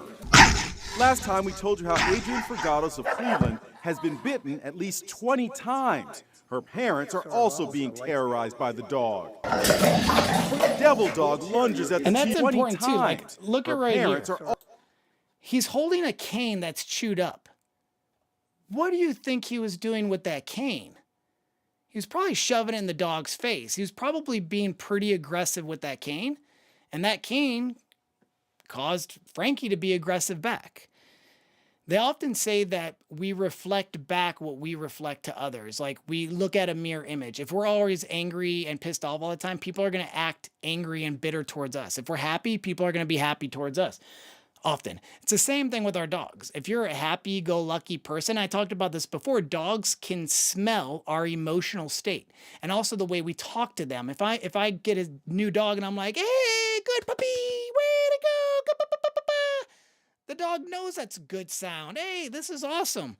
I can guarantee this gentleman wasn't doing that. Now, does it mean he's an aggressive person? No. He probably just watched trainers that promote alpha dominance and was doing things with the best intent. In the military, we say good initiative, bad judgment. So probably he just had bad information. We want also to being terrorized by the dog.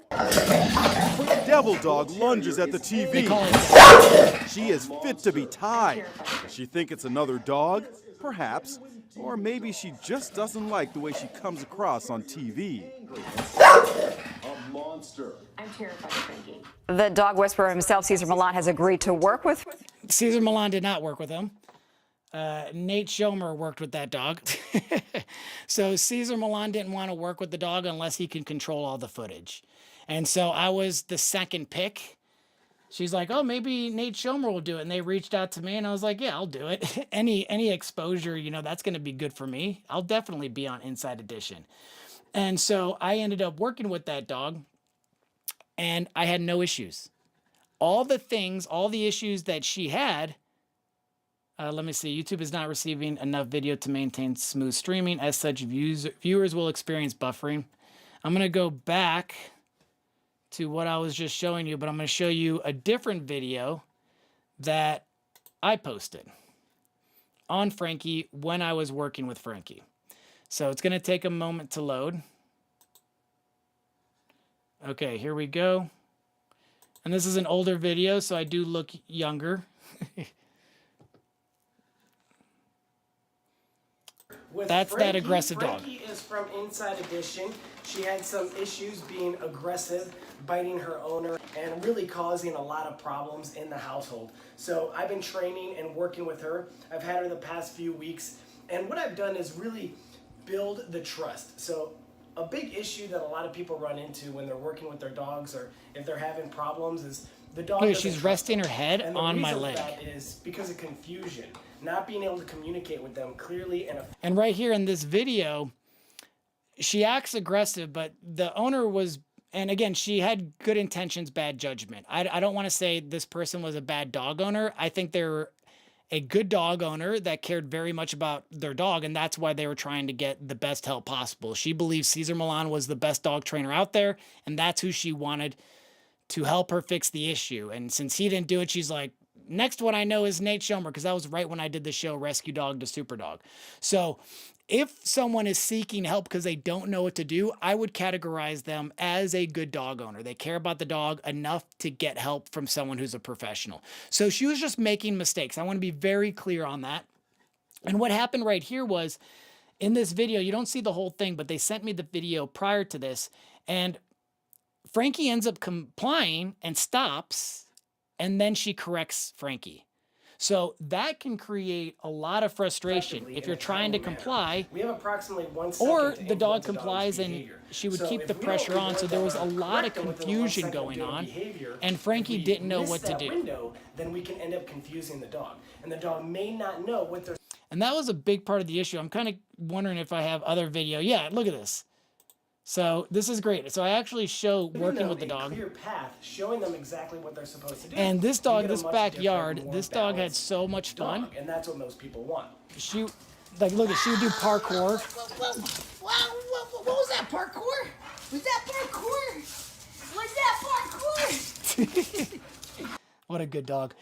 That dog was, again, amazing. Really great dog, and I had a lot of fun working with her.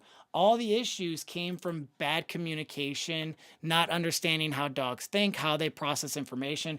And it doesn't mean that I don't show dogs or I don't make them do certain things. Like I said, I use all the quadrants. I used first with that dog, just like I said, I started with positive reinforcement. Then I used negative punishment. Remember, taking something of value away. I use negative punishment, negative reinforcement, and finally positive punishment at the very end. But even when I do positive punishment, I do it with a good attitude. So I'll give you an example of like a leash pop I might do. Let's say I taught the dog to stay next to me and not go ahead of me on the walk. And I use the same process that I mentioned earlier, where the dog goes ahead, I say wrong, I guide the dog back into the position, I turn off the pressure. Dog goes ahead, wrong, I bring the dog back, and you could say heel if you want. Dog goes ahead, heel, bring the dog back, turn off the pressure. Eventually, dog goes ahead, you say wrong, they jump back, or you say heel, they jump back. Once the dog does that, because this is a mobile stay, then I say, okay, now I can add punishment if the dog leaves. But what I do, I make it a game. The game that I play with the dog is if I can leave the dog's heel position without the dog catching me, I have to, or I can correct the dog.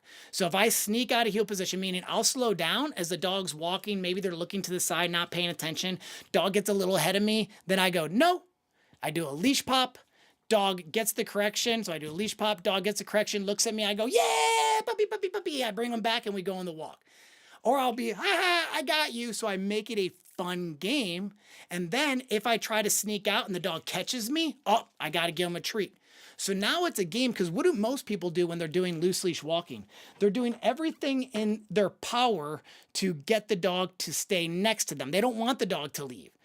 So if the dog starts to leave, they're getting frustrated. Me, when I play the game, I try to leave the dog's heel position. So it changes the dynamic and we turn it into a game. So someone said, please answer this question. Okay, let's see. How long did it take for you to get the dog to a good place? How many hours of training or sessions did you do with the dog? So I'm guessing that you're talking about Frankie. That was, at that time, I was still doing a lot of stay and trains. So if we go back to the video in the backyard, this was a small little place that I was renting when I was in California. Good girl. Let's see. And this door right here, it led into a living room. And that living room, it was a pretty decent sized living room. And I had a bunch of dog kennels in there and a bunch of dogs. And so what I would do all day is because the first 8 years of training dogs, I pretty much did all stay and train. And so this would be my day. I would wake up, first thing, potty to the dogs. So I would let out the largest group first. So friendly dogs, I would let them out and I would supervise. They run around, they play, they go potty, they do whatever it is that they want to do. I bring them all back in and they would all go right to their crates. And when people would come by and they would look, or if I was working with an apprentice, they would say, how do you get them to go in their crates? Very easy. When I first get them, every time I bring them in, I toss a little handful of food in their crate and I close the door. So I do that so they know when they come in, they're going to run right to their crate. Then I would let the next group out. That group would go play. And then if I was dealing with any dog aggressive dogs, I would let them out one at a time because I got a lot of dog aggressive cases. After I did the whole routine, I would take each dog one out at a time and I would do obedience in the backyard area. So I would do a lot of stationary obedience. I would cycle through every single dog. That would usually take a while. Then I would do another potty break with all the dogs. During that time, I'm talking to clients, sending photos. After that, I would do another training session where I take the dog on a walk and I do each dog. And each dog that I'm working, I'm doing anywhere from like a 5 to 15 minute session. The sessions with the dogs weren't that long. But when you do, so I think in the video here where Frankie is running around and being goofy, I think I had her at that point for around 2 or 3 weeks. And how she goes. So it didn't take long for her personality and attitude to train, because as I said before, I'm really big on building trust. So it's like one of the reasons, and this was something I was asking Larry about. I was really curious to see when I went to his seminar how he deals with people or dog aggressive dogs in a seminar, because that's not something that I've ever done. When I do a seminar, which by the way, if anyone's interested, I am doing one coming up this year. Hopefully a lot of people show up. It should be a lot of fun. But when I do seminars, if I have a spot where someone's bringing a dog, I don't allow aggressive dogs. Because for me, what's really important is building a relationship. If I have a dog and that dog doesn't like people for whatever reason, the dog goes, people suck, or men with beards are mean to me, and I take that dog and I show the dog, yeah, look, you're going to listen to me. I'm going to dominate you. I just solidified in the dog's mind that, yes, men with beards like me, or if I didn't have a beard and men, whatever, I'm solidifying the fact that people suck and they should be aggressive. So for me, I have to tell the dog, like, hey, we're not all bad. Some of us have your best interest in mind, and I'm going to work with you together on the same team towards a common goal. And one of the things that I liked about Larry when I was talking to him, Larry Crone, was he would bring a bite suit. And I thought for a long time I was the only person who would put on a bite suit when I worked with an aggressive dog. I put on my bite suit that I use for protection training if I had a people aggressive dog, because one, it boosted my confidence if the dog was to bite me. And number two, if the dog bit me, I didn't have to react to it. So the dog might bite my leg. I had a dog once bite my arm, and I just said, but I had a bite suit on. So a dog bit my arm. I waited till the dog stopped biting. The dog stopped biting. Good. And we went back into training. So the dog gave me everything he got in an aggressive way, and I didn't get aggressive back. I stood there. Okay, the dog stops. Are you done? Okay, let's go back. And the dog goes, okay, holy cow, I just gave you everything I had. It didn't work. It wasn't effective, but you also didn't get mad at me. You didn't come back at me in an aggressive way, because I'm trying to teach the dog, and I want the dog to be on the same team. So this is a long answer to your question, but it didn't take long. So the sessions were short. I gave the dog opportunity, and that dog wasn't dog aggressive, so she was able to be around other dogs. Everything was fine. So she got social interaction. She had environmental exposure from doing the walks, and she did obedience with me, so communication. And also, when I have dogs in crates, a lot of times I give them work to eat feeders. It's something I like to do to create a positive association to the kennel. And this is very important in the beginning. So one of my preferred ones that I like to use, which I have in the video that I pulled up earlier, where I'm working with my dog.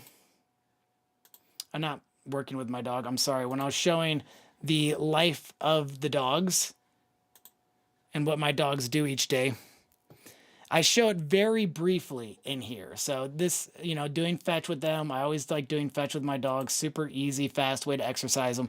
Sometimes what I'll also do is I'll take them out and they'll each have their own ball on a rope. And so I'll do tug and fetch. They'll come over, I'll play tug, I'll have them out, maybe I'll have them do a spin or something silly, and then I'll throw the ball and they'll go and get that ball. And that's easy. You can throw, without a chuck it, you can throw a ball very far if it's a ball on a rope. You spin it and you can make that thing fly. It goes really far. So it's about to come to the part where I make the work to eat feeders. So right here, this is just how I set it up, where I'm using Honest Kitchen. I do some raw, I add some supplements, I mix it all together, and it's really healthy. My dogs love it. It's like crack for them. See how it becomes like a mush, and I stuff it in these things. So if you saw it, it looks like a little tube or whatever. It's hard to see because I showed the video very quick, but it's pretty big, and my dogs cannot chew through that. And it has a hole that goes through the center all the way to the bottom, but the hole at the bottom is much smaller than the one on top. So they only eat from this side, and it takes them a while because I freeze it. So this creates a positive experience. So again, I'm really big on trying to create positive experiences for my dogs for anything that I do. And that's a big part of confidence building as well. Okay, so I went over most of the stuff that I wanted to talk about. And someone said, where is the seminar going to be? It's going to be at the same location that Larry did his seminar that I went to. I might be able to pull it up. Let me see. I'm drawing a blank right now on where he did the seminar. I drove to it. I just don't remember the name of the business. I'll be posting it. Don't worry. Once it's official. So it is official. We're doing it, I believe, in September. I don't have the exact date yet. The dog trainer who's hosting the event, really great guy, and I'm trying to get him on the podcast as well. He's a dog trainer, but he's also a very smart businessman. So I plan on doing an interview with him for people that are interested in becoming dog trainers, or they are dog trainers, they want to run their business better, or just good business information if you are a business person. He's done a lot of research on business, and so that's what we were going to talk about specifically. Again, you said, eventually, I know every dog is different, but how long is an estimate for dogs to finally learn? Because the truth is, it's very frustrating, your ability to stay calm. Yeah, it can be frustrating. So the biggest thing when it comes to training a dog, I have worked with a few dogs that had neurological issues. I had this one dog that every single day, it was like working with a brand new dog. This dog forgot everything every day. I had to start over every day. And basically, it was just like, can I do enough repetitions to get the dog classically conditioned to the command? You know, because we use operant conditioning initially, but on enough reps, a dog can become classically conditioned to a command, meaning you say the word and they respond. It's an involuntary response, just like any other classically conditioned response to any stimulus. So it is hard to say, but what's best if you are training and you're unsure, film yourself while you're training. Get a tripod, set it up, film yourself, and then look at the footage and see if you're doing it the right way. Is your timing correct? Are you spacing the verbal from the physical? Are you marking the behavior at the right time? If you're doing it the right way, then you know you're on the right path. And it's hard to say how long. When I would do my stay-in trains, I could get most dogs that I trained to start performing commands on verbal alone in the second week. But it wouldn't be super solid after 2 weeks. It starts getting better on week 3, week 4. So if I do 3 really good weeks with a dog, I can usually have really nice off-leash, reliable obedience. Again, depending on the dog, though. It is hard to say. One of the best analogies is the fitness analogy. If you said, how long is it going to take for me to get my arms to 18 inches and I want a 6-pack abs and I want 9% body fat, there's so many variables. You know, it's like, how much food are you getting each day? How much sleep are you getting? What are your stress levels at? Are you taking creatine? How many reps are you getting at the gym? Are you getting enough rest for your muscle? Like, there's so many different variables that it's hard to say. So I don't like putting timelines on things, because that is when we get more stressed. If I say any dog could be trained in a month, when you hit a month and you're not where you want to be, you get frustrated. So it's better to think about, I'm just spending time with my dog. I'm having a good time. And eventually my dog will learn. And even if you're not perfect with your timing, and you're not perfect with the delivery of your motivation and rewards, if you are consistent, your dog will learn. That's the nice thing. And thank you for the $4.99. I really appreciate that. Thank you so much. That was very sweet. If my insecure dog snaps at someone out of fear or surprise, should I correct him? Or would that just make him associate humans with negative experiences, since it feels more like a reflex? The way that I look at it, if I have a dog that does a behavior out of fear, if it's some kind of fear response, and to clarify, when I say correction, I mean positive punishment. So for me, correction is not leash pressure or something like that. Correction is positive punishment. That's a leash pop, a stim on a remote training collar. I do not use positive punishment ever with fear-based behaviors, because yes, you're right with your assumption. We can make the situation worse. We can make them more fearful so we're solidifying the fact that they should be afraid. Like, oh my gosh, I'm afraid. Pain. Yes, that thing sucks and I should be afraid of it. So when I deal with fear-based issues, one of the most common techniques I use, and we vary it, and this is something I talk about quite a bit on my channel, is counter-conditioning with desensitization. So what that means, counter-conditioning is classical conditioning, but it's changing a classically conditioned response by changing what the stimulus predicts. So if this dog, let's say, sees the car and starts to panic, because the car always means the dog's going to the vet. That's a classically conditioned response. If I want to change that association, then maybe I bring the dog out, the dog sees the car, I give the dog treats, we play, we have fun, we go away. I come back, the dog sees the car, I play with the dog, I give him treats, we have a good time, we go away. And ideally, I want to do that before the negative reaction kicks in. So each dog has their own threshold.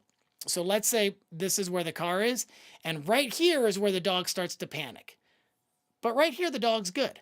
So this is where I'm going to start initially. I'm going to do treat and praise, and I'm going to have fun, some kind of positive association. And then eventually next day I get closer and then closer and closer and closer. And eventually I take the dog in the car and then out of the car. So with counter conditioning is we are changing the pattern to change the condition response that the dog has. So yes, a rule that I follow, and this is for me a rule, I do not use positive punishment to try to stop or fix any sort of fear-based behavior. That's very important. All right, next question. What are your thoughts on giving the correction without saying no or wrong first? Depends on the situation. So this person, they're talking about the possibly remote training collar or any correction. So we use markers for three main reasons. And remember, markers are sounds that predict one of the four quadrants of operant conditioning. So no can be a marker. Phooey could be a marker. Yes could be a marker. Any sound could be a marker as long as it predicts one of those. We use markers to bridge the gap between the behavior and the consequence. So if my dog does something and I cannot pop the leash at the exact moment the dog does the behavior, let's say I'm teaching a dog not to eat poop off the ground. If I am unable to correct the dog the moment the dog goes to eat the poop, if the dog goes to eat the poop, I can say, no, and then I can follow it up with the correction. Or if the dog sits and I can't give the dog the food the moment the dog sits, I can say yes, and then I can follow it up with the food. That's one of the biggest values that we get from a marker. Second reason is it helps us pinpoint fine details in the dog's training. If the dog's, this is the example I use for this, if the dog's looking at my hand, but I want the dog to look at my face, the moment the dog looks at my face, yes, now I can reward the dog and I'm rewarding that. And the third reason is it gives us the ability to release and reward a dog simultaneously, which is very effective to increase speed and release our dogs from a stay. So those are the reasons. So if I am not trying to bridge a gap between a behavior and a consequence, if I'm not trying to pinpoint a fine detail in training, and I don't need to release a dog, I can use the primary, and it's actually ideal. A dog will learn faster if the primary food, toy, affection, or the actual correction or pressure happens the moment the dog does the unwanted behavior. That is the absolute best and fastest way a dog can learn. So if my dog knows that I don't want him jumping up on the fence, and this is actually one of my dogs, Maverick, I've taught him not to jump up on the fence. He always likes to jump up on the fence. And I started the same way that I said that I did it before. I would say wrong. I would apply the pressure. After enough of those, I said wrong, and then he wouldn't jump on the fence. And I also didn't get to this detail, which I need to clarify as well. With every situation, with my dogs, commands or teachable moments, every situation is its own separate learning experience. So if I have a dog and that dog responds to wrong inside the house when it jumps up on the sofa, that's different than the dog responding to wrong outside or in any other situation. So each situation is its own separate thing. And before I go to positive punishment with any situation, the dog has to respond to my marker that predicts negative reinforcement before I go to positive punishment. Meaning, dog enters the room, I say wrong, dog leaves on their own. Next time you enter the room, it's not a wrong, it's not a reinforcement event, it's a no. Dog enters, no. Now I give the dog the correction. So now the dog is receiving positive punishment. And that's how I do all situations with boundaries or the stay. Each one is its own separate thing. Just because he's now getting corrected for entering the office because he understands that rule doesn't mean he's going to get corrected for breaking a stay or doing the behavior outside. Everything is its own separate thing. We have to keep that in mind. So Maverick goes, he jumps up on the fence. I say wrong. He jumps off pretty quickly because he's very conditioned to wrong. Okay. Now, next time you jump on the fence, I can correct you. With him, what I was doing, I wasn't actually saying wrong. I was using the tone. So I taught him a lot with the tone. I'm watching him. I'm upstairs, which I got a nice view of the backyard. He goes to jump up on the fence. He jumps off. Okay, great. Now, of course, dogs can become collar smart, but they are also creatures of habit. So in that situation, I'm just using the tone, negative reinforcement without saying wrong the moment the dog does the behavior. But dogs are creatures of habit. So if I remove the collar, but he's done it so many times automatic with the collar, then they don't think about doing it. So then if he goes and jumps up on the fence, he now knows not to do it. Now it's fair for me to stim the collar and give him a correction for jumping up. And I don't have to stay wrong. I could be up inside of the house watching him. He jumps up on the fence. I can correct him. And I don't even have to be in the area. So I hope that answers the question. We can implement the primary without saying wrong or no. Same thing with our markers. We don't have to say yes if we can deliver the primary within a second or two of them doing the actual behavior. Okay. Come to Florida. We have lots of dogs. I love it. Thank you. I take leftover meat and fat from the slow cooker and freeze them into cubes. Very nice. That sounds like a great treat. Let's see if there's any other questions. Yep, sunscreen. Yeah, that happened today. Can you post a link to your recommended e-collar? Right there, guys. That's what I use. So ecollar.com. And that has... I'll switch it over so you guys can see. But this is the collar that I like. I like this company. The collars are very reliable. They have some of the best customer service. And these ones have the tone setting. So if you are looking at getting a collar, remember you have to make sure you do it the right way. I have a video on it on my YouTube channel. There's other people that teach it as well. So like if you go to my channel, and you go to videos. So right here, this is how I use the shock collar as positive punishment. I don't have a video on how I use it as negative reinforcement aside from what we talked about today. And if you want a basic collar, so you can look at the features. This is the micro. It has all the features that it has the tone, it has continuation, the stuff that I was showing on here, but it has a smaller box. You can see the box is a little smaller. This is a micro as well, but it has 2 box units. I personally don't like the units where it's 2 collars or 3 collars with 1 remote. The only reason why is I've accidentally corrected the wrong dog. So with my dogs, I have a remote for each dog. This is Ari's. I always use this for Ari, and it's always attached to my left hip. Maverick, I have, or I'll just go back real quick to this. This one is the exact collar that I use for Charlie, but his is blue. So I have the mini educator, which is this I use for most people. That one works really well. And for Maverick, he has this one, the Boss. And the Boss is a bigger unit, has a longer reach. It can do a higher stim level. But yeah, because that way, if I have to correct or I use the tone, I'm making sure I get the right dog. So that's just me, and it's only because I'm not good at the 2 unit. I've just messed up so many times, and I know a lot of people that have 3 collar units. I think they may even have one with there's 3. So if you have 3 dogs, you can have 3 dogs on 1 remote. Again, I don't like it because I mess up doing it that way. So I like a single one for each dog. But this is the brand that I would recommend, and they're reasonably priced. So I did a podcast interview that I said with a great trainer, really smart guy, Bill, Bow Wow Bill. And he often uses the Chameleon remote training collars, which from everyone I've heard that has used those, they all talk about it being amazing collars, really great, but they're like $800. So they're very expensive. So usually the only people that are using those are professional dog trainers.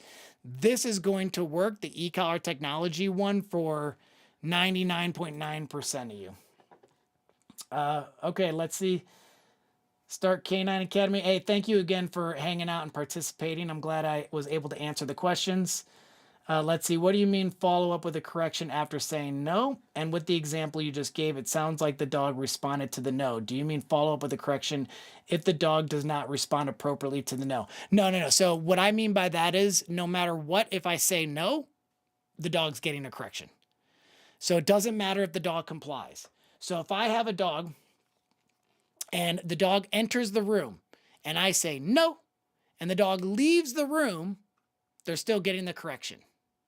There's nothing that they can do to avoid, and again, the correction for me is the leash pop or the stim on the remote training collar. There's nothing they can do to avoid that correction. If they do the behavior that triggers the no guarantees the correction. This is important. So there's been some videos that trainers have posted recently, and they say things like, people don't understand punishment. Everyone's doing punishment wrong. No, we all understand punishment, but what they're saying is what a lot of people do is they tell the dog no, the dog complies, and they go, good dog. No punishment happened. The best analogy I have for this is if you're driving on the highway and you're speeding and you see those red and blue lights start flashing behind you, that's a marker for us humans. You see that and what do you, oh, gosh darn it. There's never once has somebody had a police behind them flash their, maybe it has happened, but very rare. The lights flash behind, they slow down, and the police officer drives by and goes, good job, and keeps going. No, if those red and blue lights start flashing behind you, the best case scenario, you're going to receive negative punishment. You have to sit there, you're late for work now, you're late for the meeting, or you get a ticket. Now you get positive punishment, which is also negative punishment because then you have to give them money. So if every time you saw those red and blue lights flash behind you, you just change your behavior real quick and the cop went, great job, and took off, you would keep doing the behavior. It wouldn't be an actual punishment. So when I say no, if the dog does the behavior that guarantees the no guarantees the punishment. And just like I said before, a dog will have a classically conditioned response once they are conditioned to the stimulus that predicts good or bad things. So I say yes, they salivate, they wag their whole body, their tail, they move their paws, they open their mouth in anticipation of the reward. If I say no, we will see a change of behavior before the correction is given. Dogs, like I said before, that are trained on the remote training collar, you say no, without even correcting them, they might do a little muscle twitch. Because again, this is a muscle stimulator.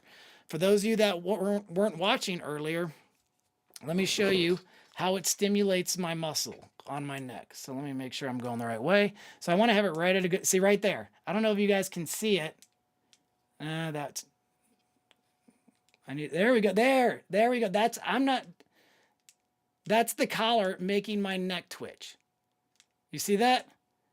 So, and it's not like severe pain, by the way. I mean, if you turn it up, it can be. But the muscle twitches like that. And so you say no, and you don't even correct the dog, and they'll do that movement. But the four most common I see is one, instant compliancy. And that's what we were talking about. You tell your dog down, your dog doesn't do it, you go, no, dog lays down really quickly.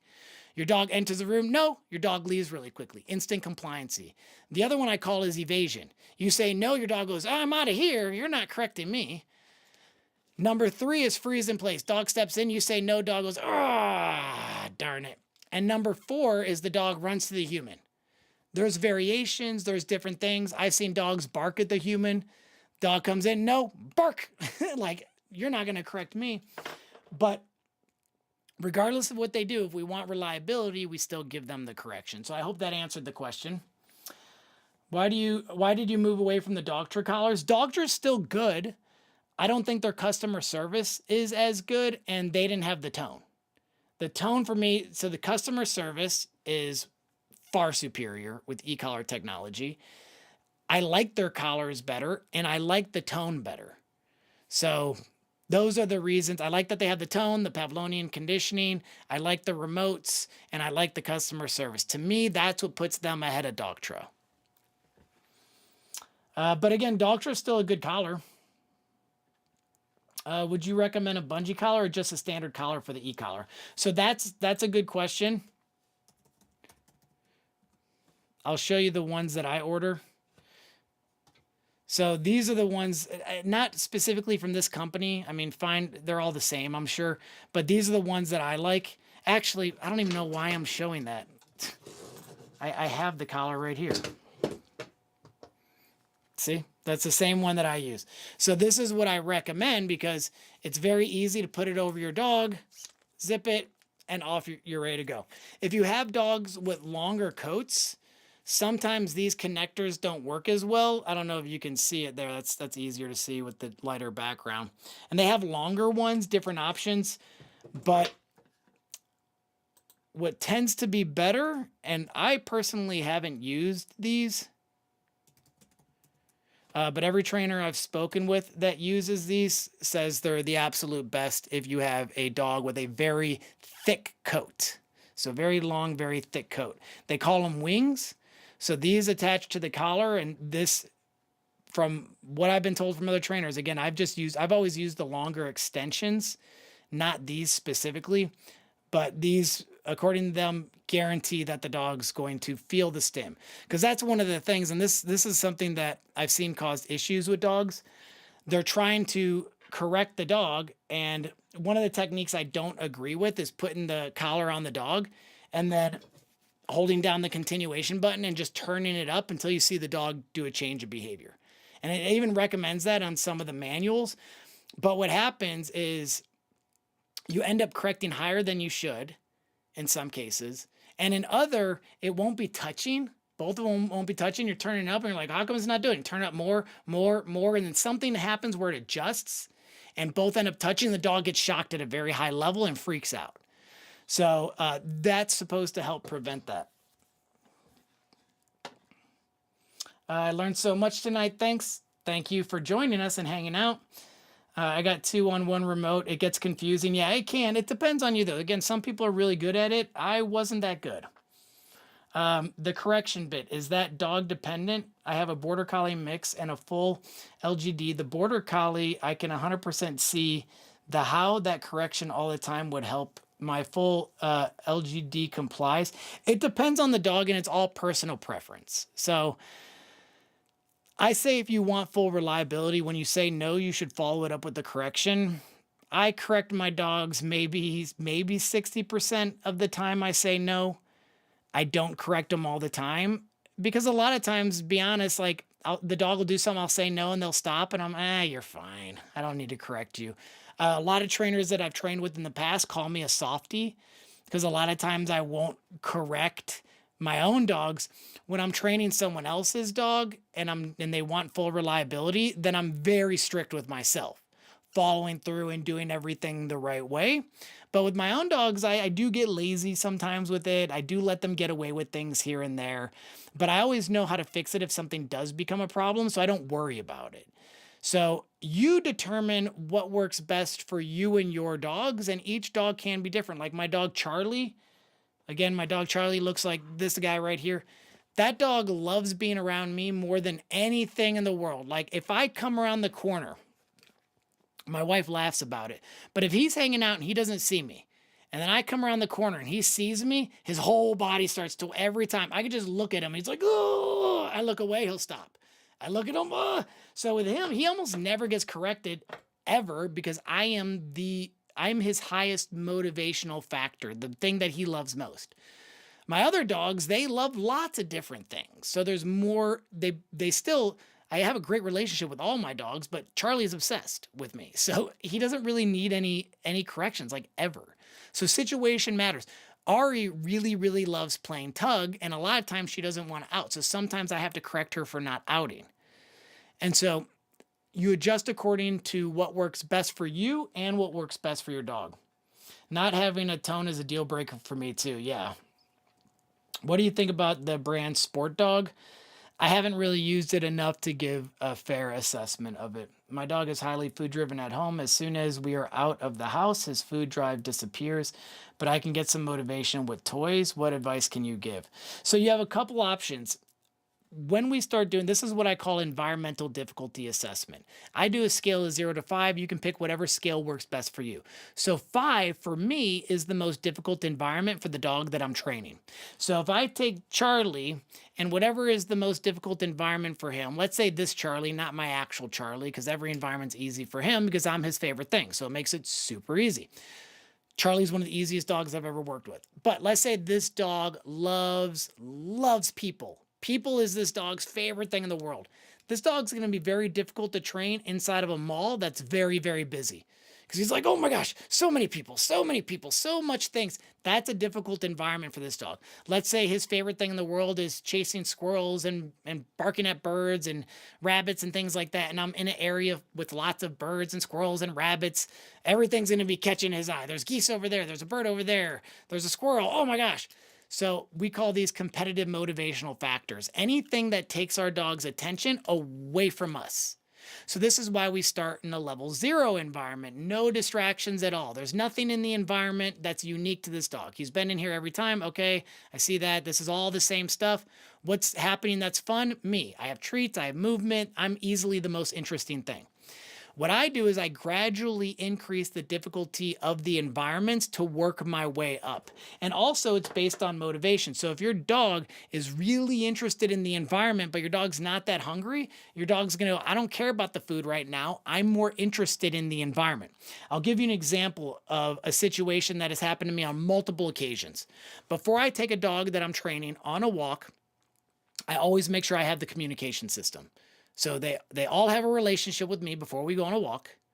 We're buddies. They're conditioned to the markers that predict rewards. They know how to follow a basic food lure. And they understand how to follow leash pressure. I do that before I take any dog on a walk. Now I take the dog on the walk for the very first time. We're walking around. Everything's going great. I tell the dog down. Once I say down, I've entered what I call the reinforcement event. So now I go to take food and I go to lure the dog into the down because I know he's not 80% proficient yet, which is something I require before I correct the dog for not doing a behavior. So I give the question, down, I give the dog the answer. I go to lure him with the food and he's staring at a squirrel. So I'm doing this and it's not doing anything. He's not following it. I'm still in the middle of that event. So the moment I know the dog's not following it, I transition to the collar. Now I start to pull down on the collar. The dog's still looking up. Well, now I'm applying pressure. Dog knows to follow the pressure. Won't follow the food, won't comply to the pressure. So with this dog, I just wait. I hold the pressure. I have no choice. Now, what I might do sometimes is I do what I call the petting down. As I have the pressure, I'll start to pet the dog with added pressure. I don't push straight down because if I do, they'll resist more. But if I pet them as I push, they usually will relax more and they'll lay down. In fact, I demonstrate it in one of my videos, which I can pull up here in a moment and show you.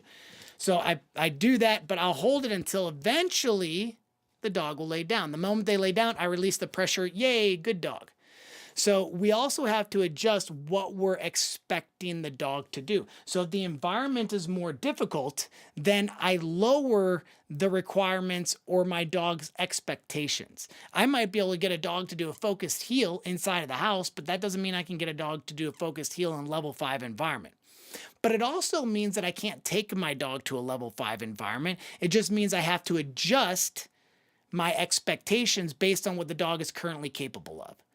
And keep in mind, you can make an environment more difficult by adding to the environment. So if I add to the environment, I can start making it more difficult simply by doing that. And that's something in the last, I'm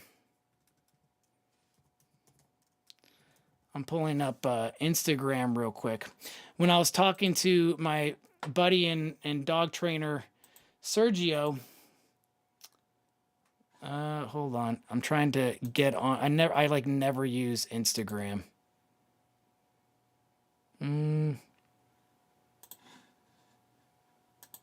might not be able to get on Instagram right now because I was going to show you guys a video on there.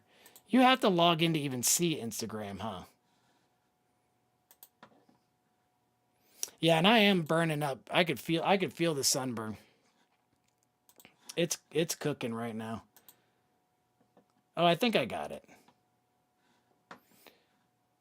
And this is just, I want to show you an example of something that I would do with dogs. Okay, here we go. So this was Hira's legacy. This was my dog. She passed away at a very young age. And I started a nonprofit and I called it Hira's Legacy. Now, if you look at the name Hira and you put it in reverse, A-R-I-H, looks like Ari. People always say, why do you have an H on Ari? Well, because it's Hira in reverse. And I pronounce it Hira, not Hira. But people would be like, what's Hira's legacy? And they didn't know, so the nonprofit didn't do very well. But I posted different training videos and different things that I was doing. Fun fact, this is Brian Callen's dog. If you guys know who Brian Callen is. He's a stand-up comedian, really great guy. Really cool guy, too. He was very helpful with me when I got the show Rescue Dog to Super Dog. But one of the things that I would do when I was working groups of dogs, so these are lots, like when I had board and trains, I had all kinds of different dogs that I'd always cycle through. You can see here, here, there's like a play group. I have them outside. The owner of this dog said, he's funny. He's like, how come my dog always has resting bitch face? He has it somewhere in here. But anyways, so one of the things, oh, here's Ari when she was young. She was like a year here. Anyways, I'm trying to get to a setup that I used to do all the time when I was training the dogs. Sorry if this is boring as I'm scrolling trying to find just one video or one photo.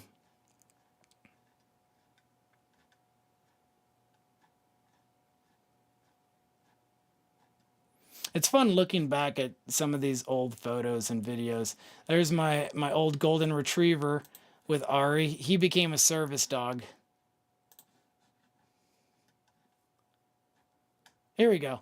So this is like a photo. So I would do training like this. I would have all these climb beds off to the side. And this is the Petcott company. I really like their beds. I still use them. But I had all the beds off to the side, and then I would take one dog at a time. I would train the dog, and I would bring it back. If you look right here, this dog has on a shock collar, and he was a puppy. But we weren't using the shock collar. We were getting him conditioned to the shock collar. And so I would rotate. So by increasing the difficulty of the environment in an environment where the dog's already trained, it helped with the process. And even inside, I would do climbs with I did all kinds of stuff that I would try. So like this dog's on a climb stay. He's on a climb stay. She's on the crate. I just used whatever I had. And I didn't have much space when I was first starting. So I worked with what I had, you know. So anyways. All right, one last question. Oh, and if you guys ever do want to see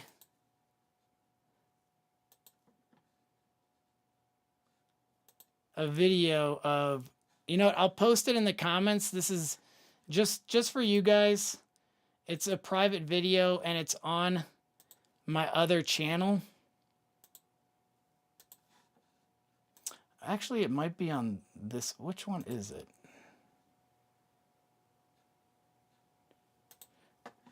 Oh, okay. All right, never mind. I see what it is. So I have a video, a really cool video of Ari. It's kind of, it's not Ari, of Hira. It is a little sad though, so fair warning if you want to watch it. But you can see the relationship that I had with the dog, and this dog is one of the reasons why I do all the stuff that I do. So the mission that I had for Hira's legacy was to improve the quality of life for all dogs by educating those that care for them. And it was inspired by her. And I'm trying to find it because, again, I don't have it listed, and it's on my other channel. So I have to find it. Okay, I found it. Okay. Get shareable link. If this is something you guys are interested in, I'm going to put it in the feed right now so you guys can watch it. Really cool video. Again, it's a little sad, so fair warning there. But it's in the feed. I think that's good for today. I still have some more work that I have to do. It's always a pleasure hanging out, chatting with you guys. And like I said before, remember, leadership isn't dominance, it's communication. I'll see everyone in the next live Q&A.